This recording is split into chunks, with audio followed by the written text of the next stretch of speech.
Welcome, Off-Season After Dark fans. Glad to have you here for episode 15. And as of last week, we accomplished our goal of hitting all 9 conferences across the country. So the MAC was the last conference we hit last week. And we are back to the American today. Some of you may remember one of our earlier episodes. We had Garrett on to talk about the American, but he was not, affiliated with any one team or doing his own podcast. We're happy today to have Hunter Bailey, who is a part of the Highway 49 podcast, and he is a Charlotte 49er fan, which is awesome. And they're a team I've, talked a lot about this offseason and written about in my coaching articles. I think Tim Albin was a fantastic hire, great move for them. So Hunter, glad to have you here today. Definitely, man. Looking forward to talking some ball. Absolutely. How long have you guys been doing your podcast as a group?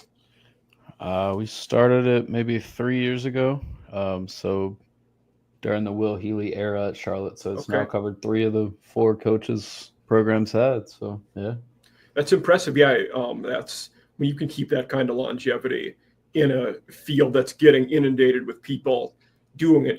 I'm still a newbie, only 15 episodes in. So good for you guys. Yeah, that's fantastic to hear. And what got you guys into the space? Are you guys all Charlotte grads, fans? What made you want to, talk about their athletics?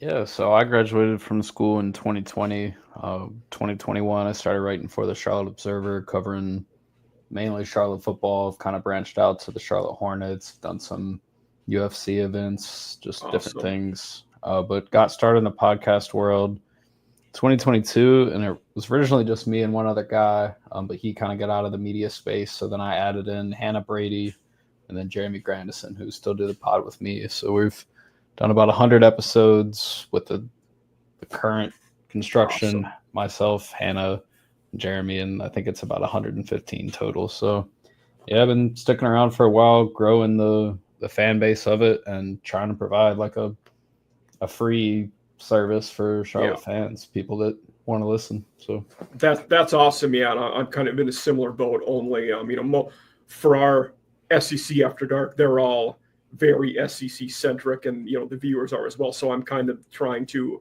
pull in people from other conferences, other teams, and bring them into the fold so that our viewers learn more about especially in Charlotte, which is prominent southern city, and I'm sure we have a decent amount of viewers, listeners who are in that area. I know for me, being in Columbia, and we have, Knoxville's not a terrible drive from there. Clemson, ACC's close by, but we have should be a lot of overlap in that city. I feel like Charlotte and Atlanta are the 2 places where you have fans of every team in those cities, so it should be good and makes sense. One thing I wanted to ask you a little bit about. So, like I said before, I was a massive fan of the Tim Albin hire. He did a very good job at Ohio, taking over from Frank Solich. They struggled his first year. Then he had 3 seasons in a row where they won 10 games. So when you guys, knew when the writing was on the wall that Biff wasn't going to come back, was that a surprise to you? Did you guys expect the end was near during the season? Yeah, it was. His tenure was quite the journey. So, when he started, he set really lofty expectations, and I think the messaging kind of came back and bit him. He in the middle of the second season, Charlotte played Gardner Webb, an FCS school, maybe 30, 45 minutes from here, and did everything they could to lose the game. Their third-string quarterback ends up coming in and winning the game, but you could tell the writing was on the wall. Had they lost that at home, big favorites, that could be it. Didn't they win by 1 in that game? Wasn't it a 1-point game? Yeah, it was ridiculous. And maybe 4 weeks later, they play South Florida at home, another big game, homecoming. Yeah. And you just get ran off the field. And after the game, I asked Biff, because part of my workload with the Observer is writing analysis and grading different parts of the facets of the game, run offense, run defense, whatever it may be. So I just asked him, grade yourself after that. And he pretty much said, like, I know what this means. And okay. I mean, literally the next day I pre-wrote the story, got ready for it. I figured it was coming, and sure enough they did. So even, I mean, after that game they were 3-9, or not 3-9, 3-7 at that point. Didn't they win their last two actually after he got fired? Yeah, and he was a little bit upset because those were two games that they were favored, and that was the weakest part of the schedule. So he wanted to kind of both boost the record with that and go 5-7. But I mean, both those games were super close games. Like UAB came down to the last play, and but yeah, his you could tell it was over, and I think Tim Albin was kind of like the rejuvenation the fan base needed, because they had hired a younger CEO type in Will Healy, and then that older CEO type in a Biff Poggi. And then so now you finally have someone that's just X's and O's, loves the game of football. I think that's a good way to put it, yeah. And a guy who took over a program that, when Albin took over, they were in good shape at Ohio, and he kept it going. There's 3-4 programs in that conference. And in fact, last week, one of my MAC guys is an Ohio graduate. So, they were obviously very sad to see him go, which tells you something about, and we'll get to that, in a bit, talking about more coaches, but we also saw the same with Temple. You hire a successful head coach from another G5 team, and hopefully it'll work out for them. I mean, I think for Charlotte, it definitely will. I see them as, out of all the G5 teams, they're one who, I think there's a lot of potential there. You're in a major city, a good market, even though you have bigger schools in your area, power conference teams, you should be able to carve out a recruiting niche. The campus facilities are nice relative to, other schools of that level. You seem to have, how are they doing NIL wise? Are they competitive for the American Conference? Yeah, that's a great question. And so tomorrow at the presser, I'm going to ask like a final NIL evaluation of this roster. I was told in the offseason that they had about $1.25 million to put towards last year's team, 2024 Biff Poggi. Yeah. And it was interesting with Biff being like a multimillionaire hedge fund manager. Like I never got any clarity on if he was helping pay some of this NIL side of things, or maybe one of his businesses or business partners or somebody.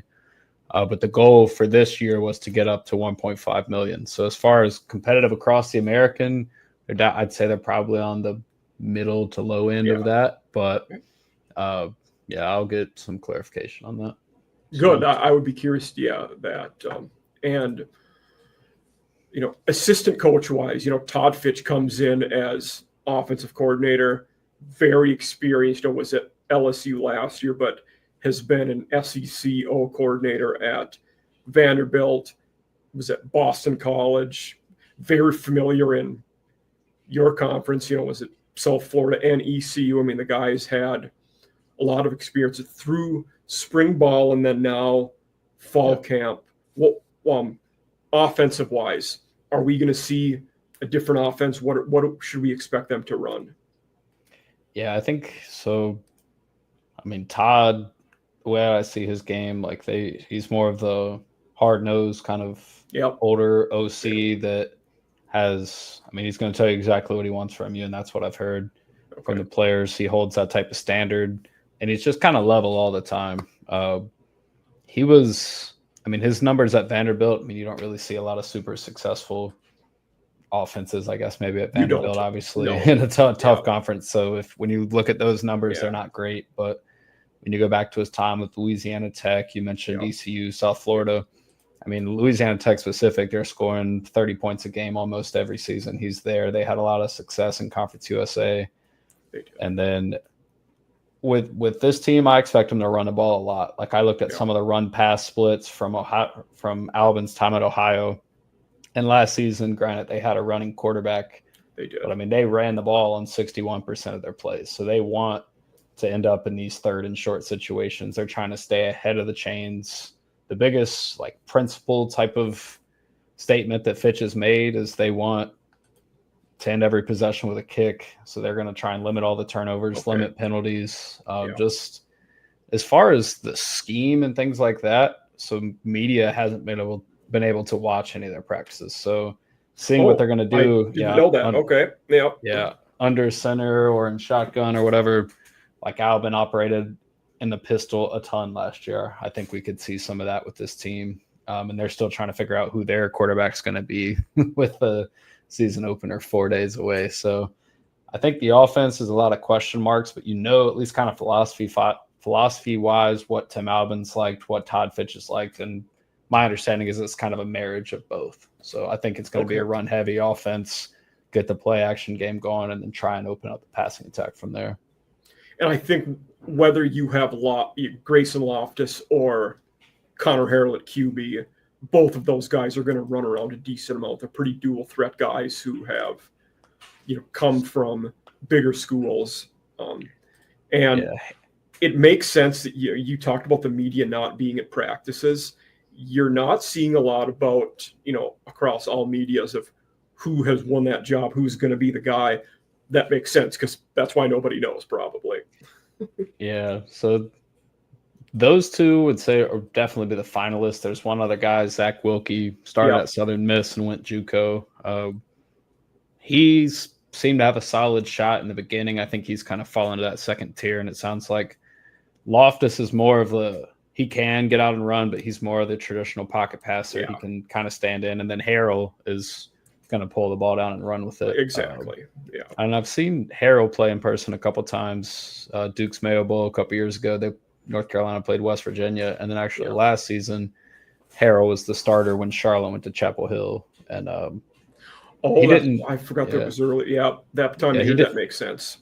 He didn't particularly impress me, but I also think that he's got another year of growth, and we can kind of see how he fits in with Todd. Yeah, I fits that offense. Yeah, and defensively, you have the co-DCs, but Kurt Maddox, long time, has been a guy I've written about him before. He's massively respected around the country. He's a D coordinator. Was at San Diego State and did a very good job there. Was with Albin at Ohio last year. Comes over with him, so he should be a good guy to have in charge there. His teams have typically been very good at defending the run, so that'll be.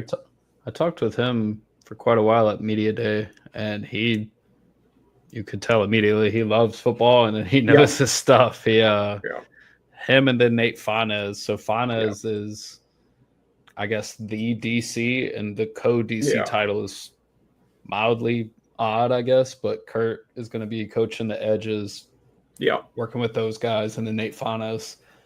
They brought over, I think it's 3 linebackers, maybe 4 from Ohio, with the 2 biggest names being Shea Taylor. He was like the 3rd leading tackler. He had some big-time offers, places like Penn State, West Virginia, in the portal, and then ultimately came to Charlotte. So him and Caden Schmitz are going to be the linebacker duo. I'm looking forward to watching those guys play ball.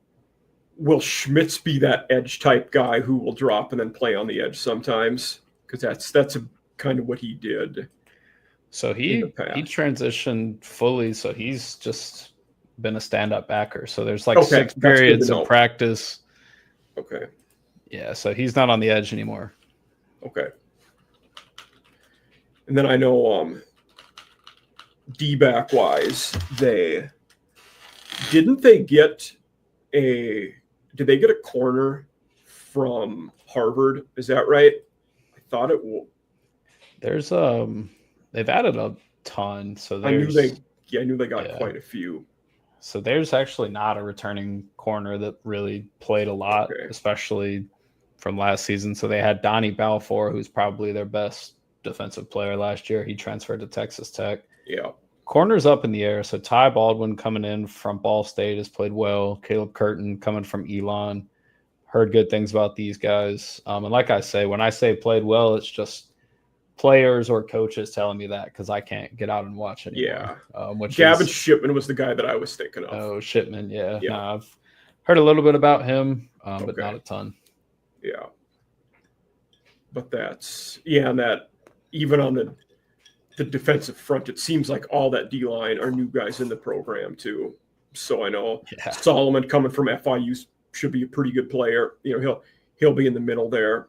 And then Cobb up from Troy also, is a guy we've seen play a decent amount of football.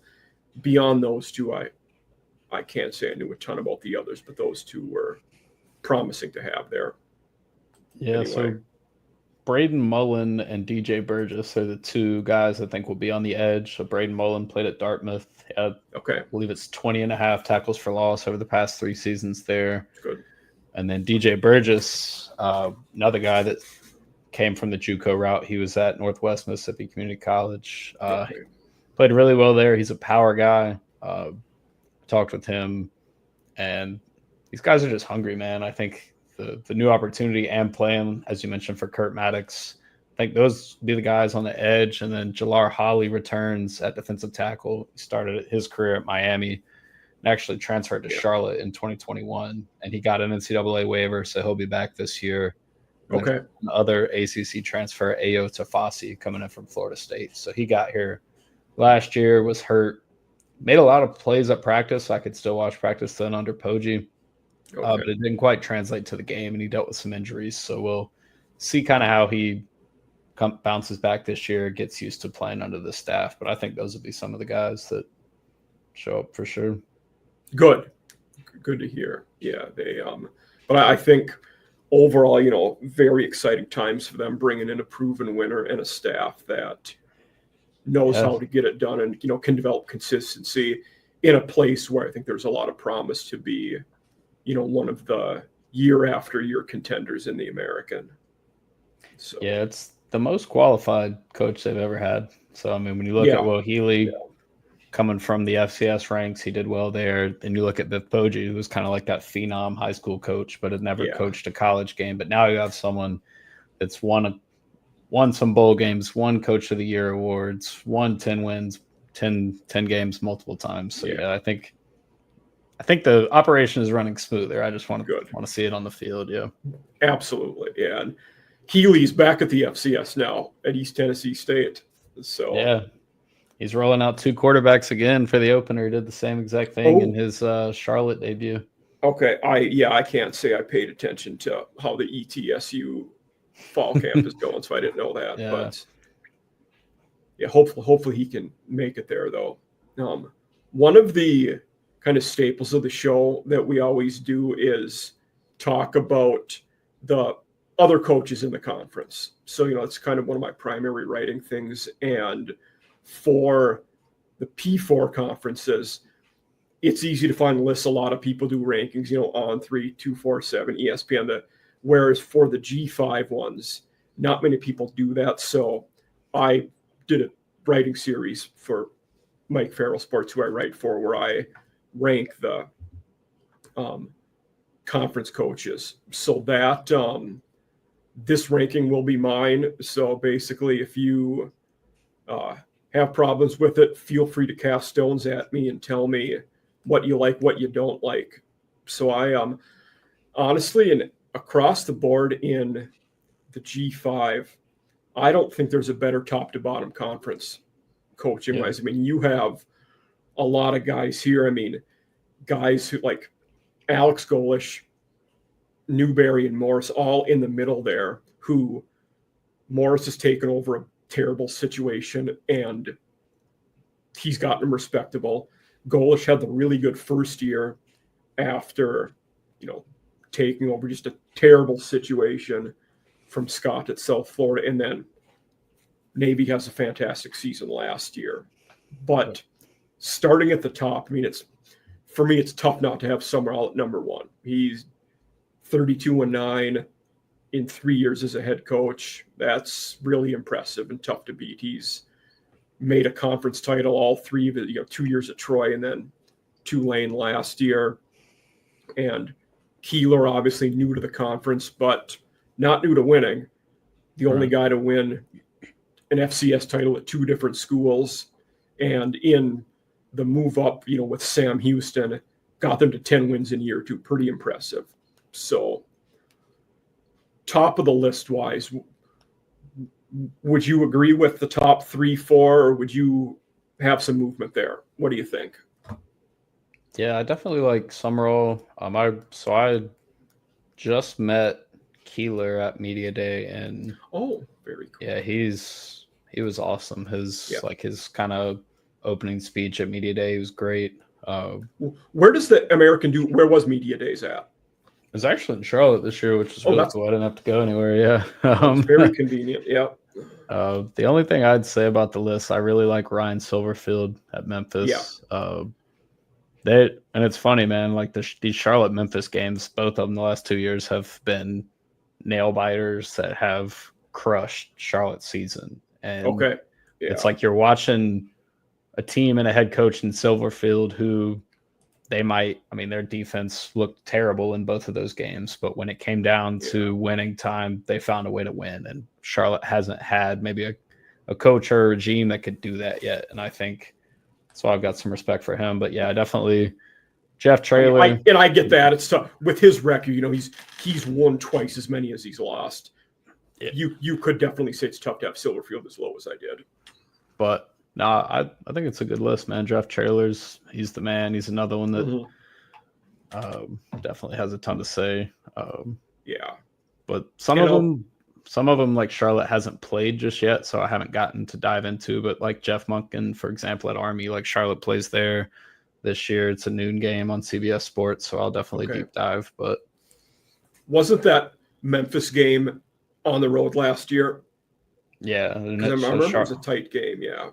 Yeah, Charlotte was, I think, 3-4 at the time, and they're up most of the second half and just crumble at the end of the game. Okay. And yeah, there was so much back and forth at quarterback. They could not figure it out, and it was glaringly obvious who the best quarterback was, and they didn't know it, but it came to fruition.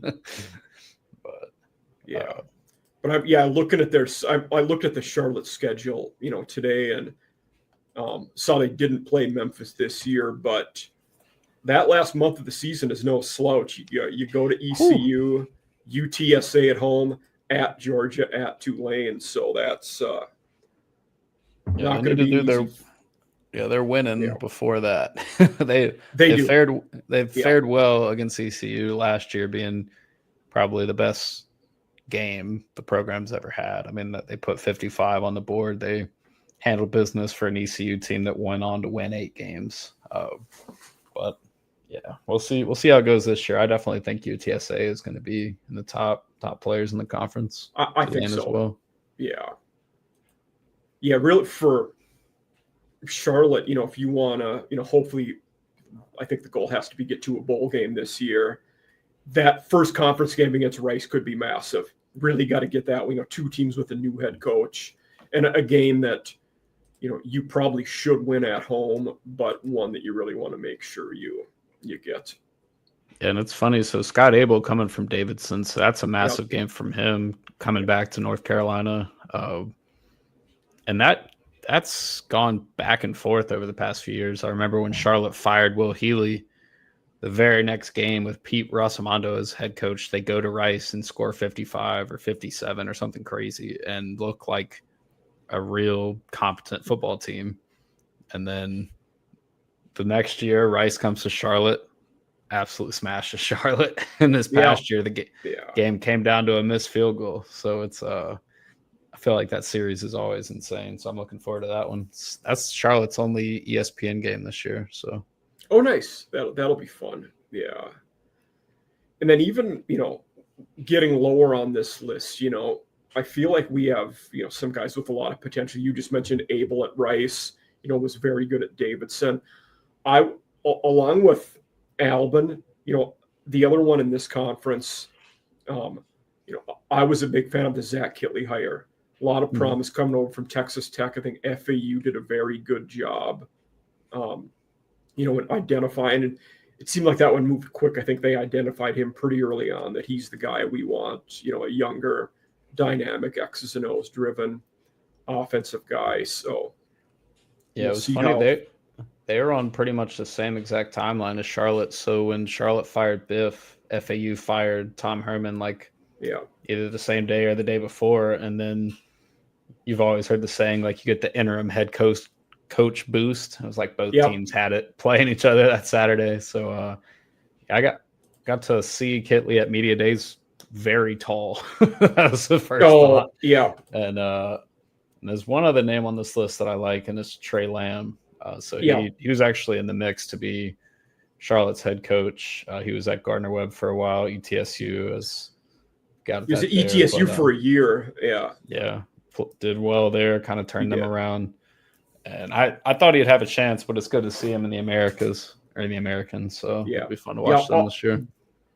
And I think why I put him the last out of the three new guys right there was I just have the questions surrounding Tulsa. I don't know. And certainly Abel's record is a lot better than his, but both those places are tougher to win. But when Kevin Wilson got hired at Tulsa, I thought it was a good move. And he's one of those guys who in the past he had gotten his guys in the system, and it took him a while to get good. And I don't know if I don't want to say they didn't give him time, because even in his years there, they just never seemed to turn that corner and get better. So that might have been one where I whiffed on in liking that Wilson hire when it happened. The one along with Silverfield, the one some people took exception with on this list was Blake Harrell at 13. He was 5-1 last year at ECU, and you had mentioned the thing with Biff before, how he would have liked to coach those last two games to get that record up to 5-7. Well, Harrell was the inverse of that. When Houston Houston went through the gauntlet of the schedule, the tough part, then he gets fired, and that schedule got a lot easier when Harrell was in charge. So I think even had Houston been there, they still were going to win a lot of those games. So I'm not dogging Harrell. I'm just saying I need to see him do it over the course of a full season and against good teams. Yeah, I need to see more. I agree. And with Dilfer, I just don't know if he's the guy there. I mean, he was at a high school, very limited coaching experience before being the head coach of an FBS team. That's tough for anybody to do. I mean, I don't know if it's going to work out there. I mean, and that's a school where you should be. Bill Clark was fantastic. I mean, he's one of the better coaches we've seen in that conference in the G5 level in recent years. Took them from, not having a program to perennial, contenders, at least at that level, in the conference, and they've fallen off a lot. Yep. So there's two questions I always ask about the coaches with my viewers. The first one, what coach in the conference do you think is on the hottest seat going into this year? I would have said Dilfer, and I'll stick with that. Yeah, it's just a tough situation. I agree though. And last year I would have told you Poggi at the beginning of the year, just because so many, like I mentioned earlier, like the messaging was just poor, talking about competing for national championships. Was he overselling? Yeah. Okay. And he came on our podcast and he actually talked about why he did it, which helped kind of bring clarity to it, basically saying you're at a school that's never really won anything and you need guys to come that are winners. And I guess that's why he made some of those claims, but obviously didn't play that way. So yeah, that's a tough one. Far be it for me to criticize someone who's been a head coach at that level, but it seems like maybe not because then you come off as being unrealistic when you're trying to sell it that way.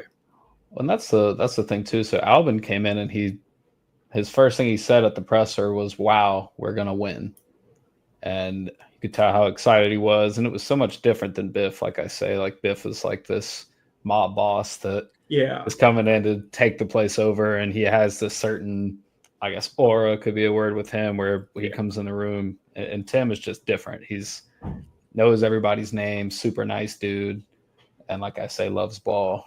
But he's been very serious about he said multiple times that we're going to be a good football team. I just don't know when, which is, I think, kind of tapering expectations for year one. And as you mentioned, he won 3 games in year one with Ohio, and then obviously turned it up in one. You also appreciate the realistic nature of that, the way that's worded too, though. Like, don't expect a lot year one. But I definitely agree with you there with that. Dilfer would be the hottest one for me. We don't see a ton of guys get fired after year 2 now. Obviously, with Biff, it did it. It used to be you always got 3 years. We're seeing it more with like Tim Herman, another guy. But the next question I ask, so I think sometimes makes people think a little more. So out of the coaches in the conference, who do you think is the best candidate to get poached by a bigger school for a job? And for this one, I'm not going to let you say John Summerall because he's the easy one. You got to say somebody else. He definitely is the easy one. He is. Yeah. I'd probably say Silverfield then, just because, like I say, he's been doing it there for a while. And like I say, he's just got a way about him. And I've never met him in person, but just reading up on them, following their media. Jonah Dillon is one of the reporters there for Commercial Appeal. He's a good dude. So I read a lot of his work and just kind of hearing how Silverfield is with the media. That's good to know. I'll have to give him a follow. Yeah. Yeah. But yeah, I'd say probably him. Okay.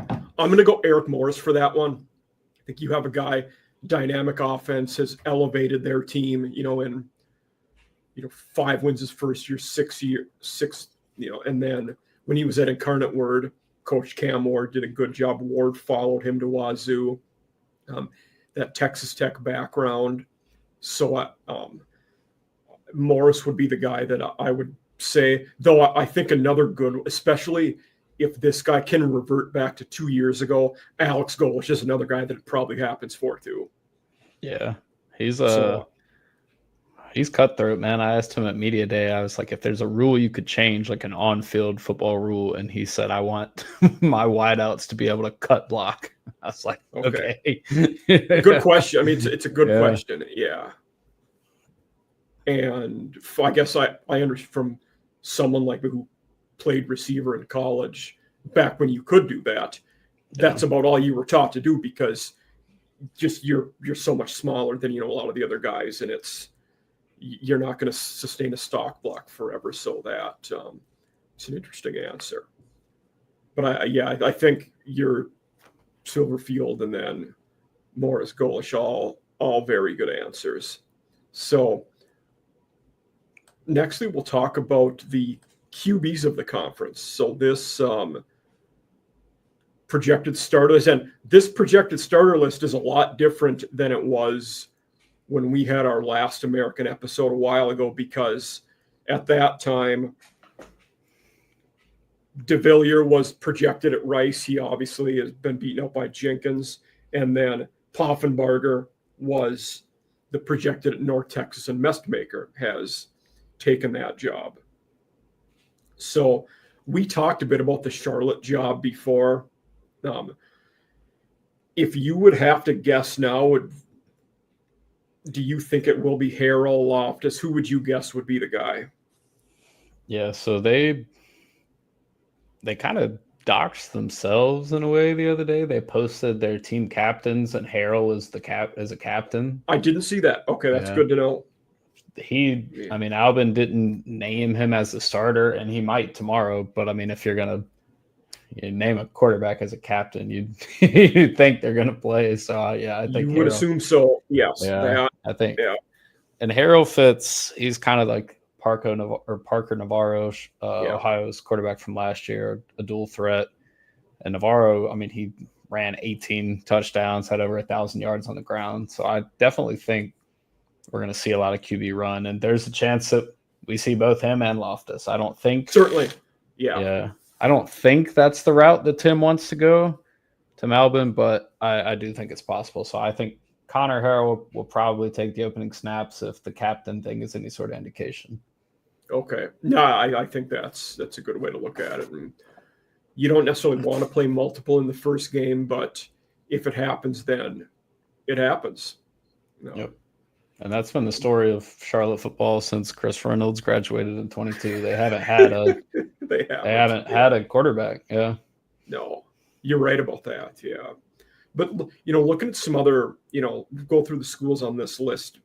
We have Dwayne Coleman at Army, obviously a team that's going to use their QB as almost a quasi other running back. Similarly, Daly was unbelievable last year. A lot of people don't realize he had the same number of rushing touchdowns as Ashton Jeanty did last year. Yeah. But I don't think anybody expects that same production from Coleman. But even if it's half to 60% of that, you're still looking at very good numbers out of your QB. And Monken does a good job coaching him up there. Byron Brown at South Florida, I think to me is an interesting one who, similar to their team, 2 years ago, he was awesome. They came out of nowhere, made it to a bowl game.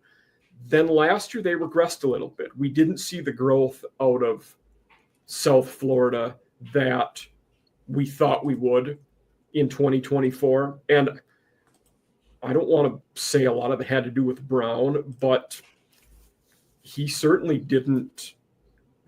He played in 5 games. He only threw 2 touchdowns. And I know he dealt with an injury, but I remember watching him. So he's a Raleigh kid, and I didn't know the previous that. Dream was kind of frustrated that he wasn't a 49er, but obviously got down there to South Florida. And the first time they played, I think he was a true freshman. He just lit Charlotte up. I think he scored 5 touchdowns, 3 for 4, ran for 1, maybe something like that. And then, so he was kind of on my radar after that as an up-and-comer in the conference. But I know he dealt with some sort of injury last season. But, the numbers, it wasn't the same for sure. No. I think he'll bounce back, though. He's a good player. Yeah, and certainly was electric, when he was healthy and playing a full season. Then we got Caden Veldkamp, with Kitley at FAU, was the starter at Western Kentucky, where all their QBs put up a lot of numbers. He threw for over 3,000 last year, 25 touchdowns, and then ran for another 7. Him, combined with Easton Messer coming in as, the number 1 receiver that was with him at WKU, they should have a good passing attack at Florida Atlantic this year. Yep, I'll be curious to watch them. They're a team who we'll see if they can keep it up, both what Kitley wants to do did at Texas Tech, I should say, and the WKU offense that Veldkamp did. But they should be fun. And then Horvath at Navy, one of the prime returners in the conference, saw a lot of good things out of him last year. What have you heard a lot about Navy, in fall camp, off season? This summer, they're a team I haven't heard as much about as I feel like I usually do. I have not. So Charlotte actually ducked them this year, which is good for Charlotte because they went to Annapolis last year and got smashed. But no, I haven't been keeping up too much just because, like I said, they're not on the schedule. Okay.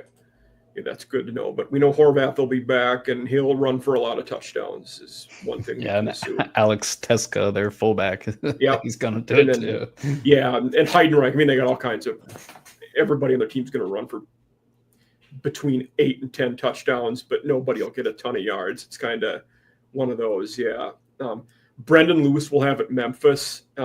He transferred from Nevada, where we had seen him be pretty solid. And then another guy who kind of faded off, his last little bit there. And they struggled at Nevada last year. They had a new head coach. But obviously, you were high on Silverfield, and they've won a lot of games there. Has Lewis been named the starter at Memphis? I know he was battling the true freshman, Hill, I believe was the guy's name. Not 100% sure on that. I have seen Brendan Lewis play, but just not 100% sure on that. Okay. Yeah. Where'd you see him play at? Nevada. Yeah. Okay. Did you? Okay. Yeah, just Yeah. watching games on TV and stuff. Oh, I thought you meant you saw him in nah. person. I was like, really? That's an odd one. Okay. Nah, familiar name, yeah. Yeah. I'm saying I don't hear a lot of people that go to Reno, Nevada to watch a college football game. So that would have been sweet if you had, though. Yeah. And then we have Katenhauser next at ECU. He's a guy who, another one like Horvath, we have seen him play a decent amount of football. He's been around for a while. Started his career at Michigan State, was there for a couple years, and was at Charlotte, was at ECU last year. Yeah, so in Charlotte and ECU played last year. I can't remember their starter in that game's name, but they pulled that guy pretty much like the second or third series of the game and put Hauser in. But at that point, the game was getting kind of out of hand. So, was it Jake Garcia who's now at Michigan? Yeah. Mm-hmm. Yep, that's what it was. That transfer surprised everybody. Yeah, I remember looking up the stats for that game, and I think he had thrown 11 picks on the season. This is just off the top of my head. At that point, and like 8 of them were in a clean pocket, according to PFF. And I was like, well, whether you get to him or not, he's going to throw it to the other team. Yeah. And surely enough, he did. And then they pulled him right after that. So that is a wild stat. Wow. Yeah, you don't hear that discrepancy too often. ECU will be an interesting team, though. Not just with Hauser, but I was actually talking about them with someone on Twitter today, and their receiving room will be very good. So, they'll have Petway is one of them, Anthony Smith, and then Yannick Smith. Both Smiths will be good. So I think that ECU now, they lost a lot at a lot of other positions. They're going to be almost totally new, but could be good receiver there. And then one of the ones that changed, Drew Mestemaker at North Texas, I think he battled obviously and beat Reese Poffenberger, who most people had figured Poffenberger would win the job. Poffenberger had been at FCS Albany and done well, was at Miami last year and backed up Cam Ward. And then it kind of was the appearance that he was picked by Morris to transfer there and have the job, but Mestemaker beat him out. And fun fact, I don't know if you saw this one, but fun fact with Mestemaker, he started the bowl game last year and did well for them. That was his first start at quarterback since he was a freshman in high school. Oh my gosh. Because he played safety.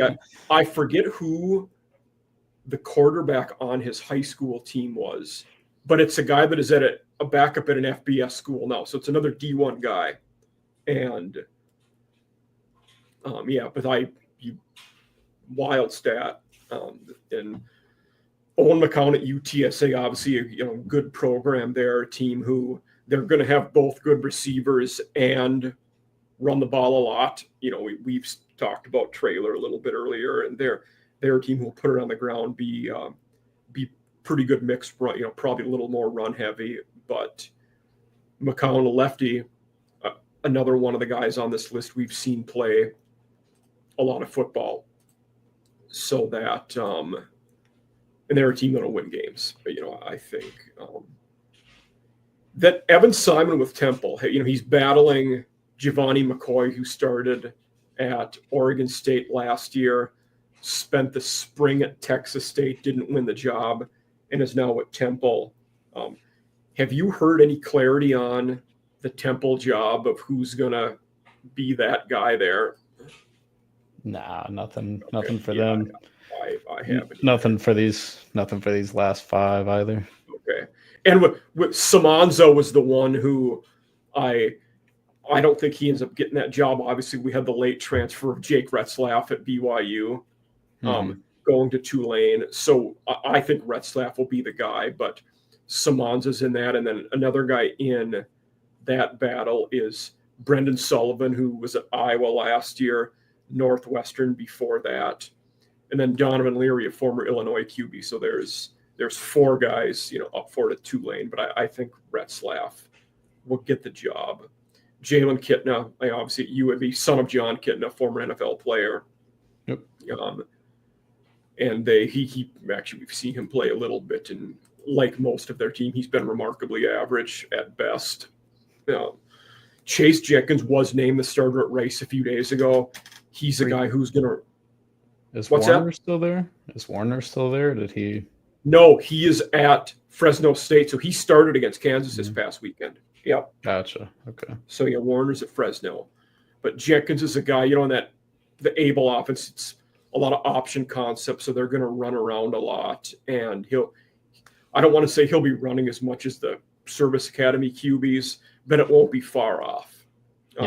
Another absolutely wild stat, Rice related, in Scott Abel's last 7 years as a head coach, he's also the play caller on offense. They have, in the passing game, they have targeted the running backs 0 times. I don't even know how that happens. Yeah. That's never. They've 0 targets to a running back. Like at that point, you're overtly trying not to, because at some point a dump off would happen. Yeah. Like to me, that's I had to double, triple check that. Like, there's no way this can be right. No, it was. Yeah, that's insane. Yeah. And then Kurt Francis at Tulsa. You talked about Lamb before. They're a team who we expect to probably be the inverse of Rice, where they will throw it quite a bit more. I think Francis played in the game against Charlotte 2 years ago. That was a game Tulsa played 3 quarterbacks due to injury. So that name is familiar. Oh, okay. I do remember in 23 they did have a lot of injuries. Yeah. But I didn't know. So they had Braylon Braxton, who started at Marshall last year and was, led him to the conference title, and is at Southern Miss now. He was on that Tulsa team. And then Cardell Williams, who was now at Sacramento State with Brennan Marion, was also on that team. So that jives, because they were playing all kinds of QBs that year because they kept getting hurt to all of them. Yeah. Another one of the things we didn't always do this on the show. It's something I added a few weeks ago. If you would have to pick now, who would be Conference Player of the Year, preseason wise? Who would you pick if you had to? I think for me, if I would have to lean, I would probably go Horvath. That's what I was going to say. It's hard not to pick him. Yeah, he's proven it. He's still there. Newberry's still there. It's not a lot of new, and their scheme, no one can stop it. Exactly. No, you're 100% right there. Yeah. I think the other guys I thought could make a case for, certainly if Brendan Lewis does well at Memphis, they're going to win games. And if USF would be in the conference title hunt, Brown could have a shot too. And you'd said he's a guy who could bounce back. To me, I feel like the only non-QB with a shot probably would be Maurice Turner. If Tulane goes undefeated, and he's the last 2 years, their lead running back has had over 230 carries. That's a ton of volume. And if Turner gets that and they go to the conference title game, he's a guy with a shot. Yeah. What was their running back last year? Mario something? No, Mekhi Hughes. Yeah. Mekhi Hughes. Who's at Oregon this year. Yeah. Well, and then the year before that, it was Ty J. Spears, who had like 265 carries in 1 year. Yeah. So he'll definitely have the workload. He will. Yeah. Now, in looking at the conference on the whole, where all of we used to do college fantasy stuff. Those drafts are in the rearview mirror now, so kind of behind us. If you want to have a college fantasy take, by all means, tell the audience, but I won't force you to have one. In the American, so we talked a bit about coaches, teams, and whatnot. Who's a team that you expect to be better than they were last year? Yeah, I think North Texas is the fun one this year. I think they're the wild card in the conference. The offense, I think, is going to be good. They got to get the defense figured out. I'd say they're probably the fun team, and I'm looking forward to watching them. I love watching. They're a lot of fun to watch. I think the one team I'm going to pick who I expect to be better. UTSA was 7-6 last year and 4-4 in the conference. I think their record is better this year. Yeah, they'll be good.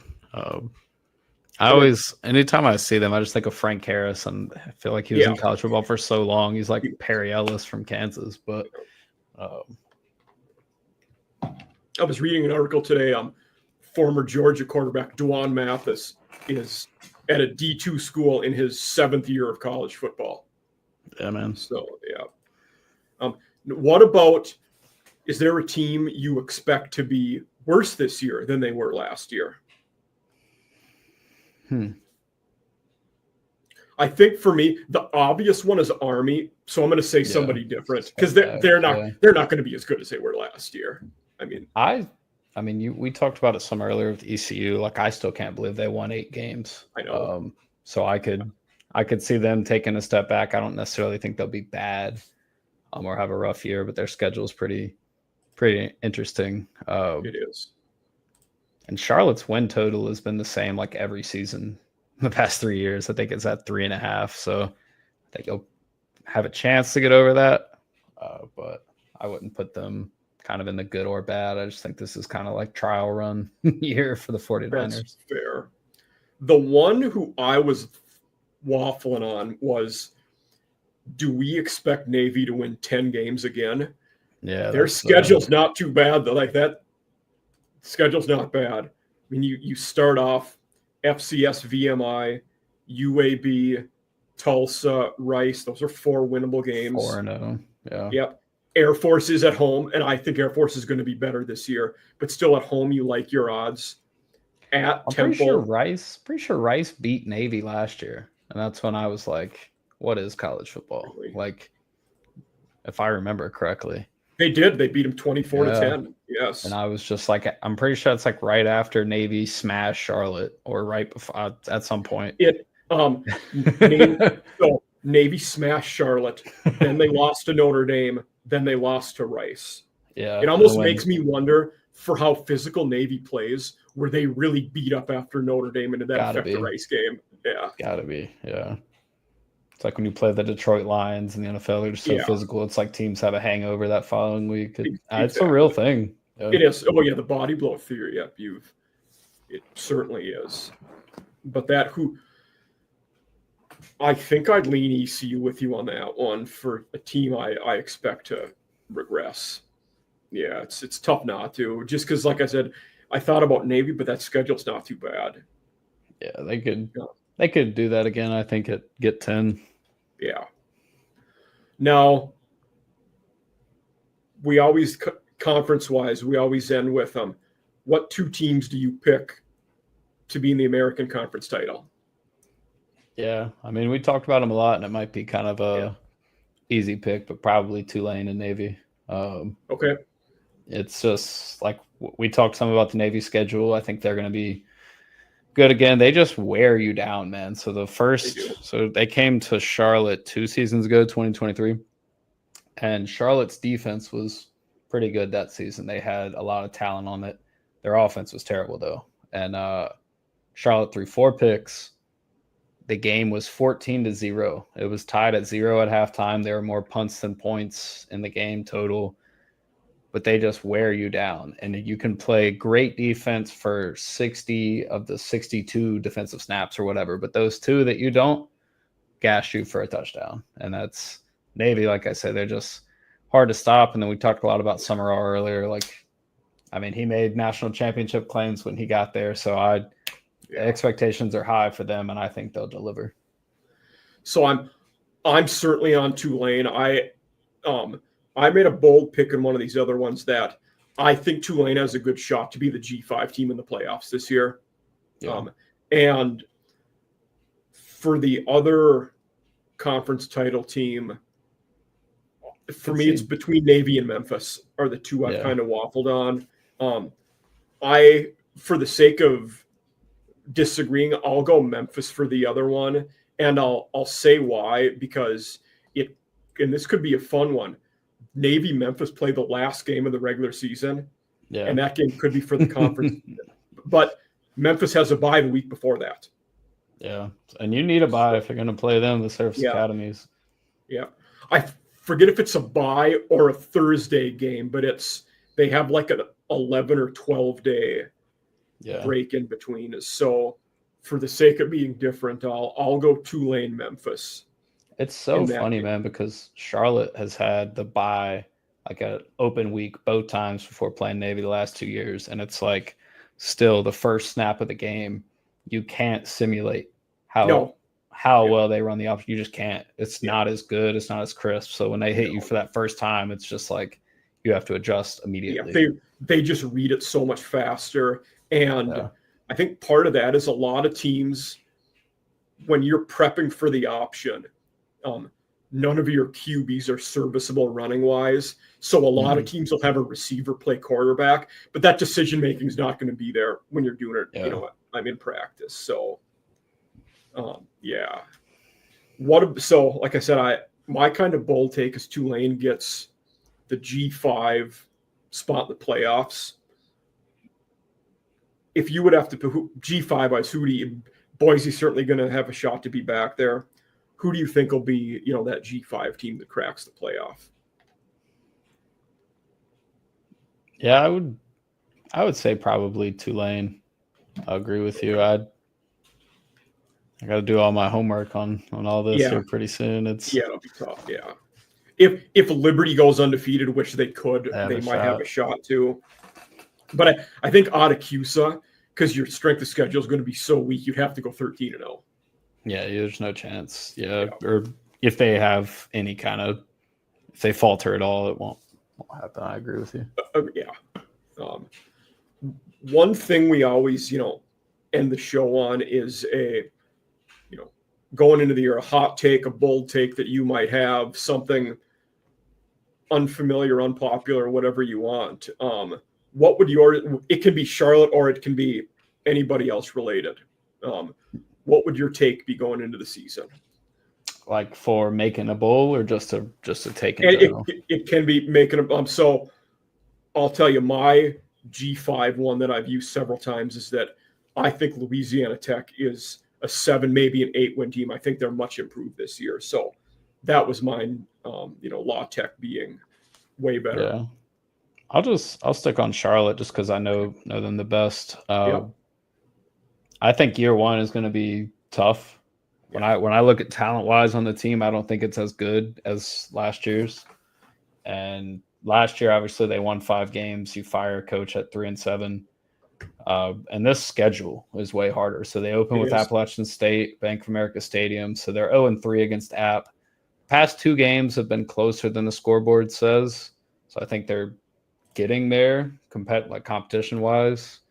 But then you host North Carolina in week 2. That's Bill Belichick's first road game. We talked about the gauntlet at the end of the season going, ECU, UTSA, at Georgia, and at Tulane. It's like, man, and that game before ECU was North Texas. Who I said I think is a wild card in the conference. So they're gonna have to do some winning early. They're gonna have to beat someone that you're not expected to beat. I think if they're gonna find a way to get to 4, 5, 6 wins. So I could see them in that 3 to 4 range. But I think the message I've been, I guess, kind of spilling to the Charlotte media or the Charlotte fans rather is Tim Albin is a proven winner, but he didn't get a chance to recruit a high school class, man. I mean, he got hired pretty late in the process. Charlotte went 21 days without a head coach after firing Biff. Ooh, I didn't realize it was that long. I suppose it was longer because they played the conference title game. So there was a handshake deal done. So they knew, but Charlotte didn't announce it. And because of that, he can't start working then either. Right. And he wanted to handle business the right way at Ohio. Tim Albin did. So you can look at his 2026 recruiting class. They're putting that together. I think we'll get an idea year one of what it's going to be, but I think year 2 is when that jump's going to happen. So I'd say that's my take for now. Their schedule is brutal, and Okay. it's it'll be interesting season. Yeah, that week one will be, App State's another team with just about as many changes. So Dowell Logains is their new head coach. He was coordinator at my alma mater, the Gamecocks, the last 2 years, and then they got another transfer QB, AJ Swan, who was at Vandy and at LSU last year. I'm battling JJ Cole, an Iowa State transfer. Yeah, So, Cole is 6'7", dude. That's a power forward playing quarterback. I know, like some of the prototypical QBs are 6'5" and up, but that's a big dude. And he's really heavy. He's probably 250 as well. He's very thick. Yeah. So they haven't named a starter either. Loggins said today they have 2.5 to 3 guys still repping. So. And Dubinian, their running back will probably be Rashad Dubinian, who was at Arkansas last year. So I think they're a team that, like you guys, pretty portal heavy this year. Charlotte's got 56 new faces. I think they have 57, so it's pretty close. Wow. Okay, that's a lot of smorgasbord of new and old, trying to get everyone on the same page. So I think that game could be really fun. But Charlotte hasn't necessarily fared well in these moments. So I looked it up. So Tim Albin is 1-3 in season openers. 2 of those losses are to Syracuse, 1's to San Diego State. So a couple of them against tough ACC. Yeah. And then App is 4-1 in their last 5 season openers. Obviously, Loggins coming in, whole different deal. But I heard in their presser today that the Appalachian State football coaching staff has 93 years of combined NFL experience. So that's a wild stat. Yeah, because I suppose their D coordinator was DJ Smith, who played and coached for a while. So that makes sense. I wouldn't have thought of that. And then they're I know one of their offensive assistants. I don't know if he's analyst or whatever his official title is, but Clyde Christensen, who was with the Colts forever. In their Peyton Manning years with Tony Dungy. Christensen's with App State as well. So a lot of big names there and guys that have been around. So it's fun. But Hunter, is awesome to have you here. Great show. I was glad we could talk about Charlotte 49er football and the big off season they've had and all those changes. Listeners out there, I'll tag all of his and his podcast stuff so you'll be able to easily see his work and follow them. But again, Hunter, thank you for being here. It was an awesome show. Definitely. Appreciate you guys having me.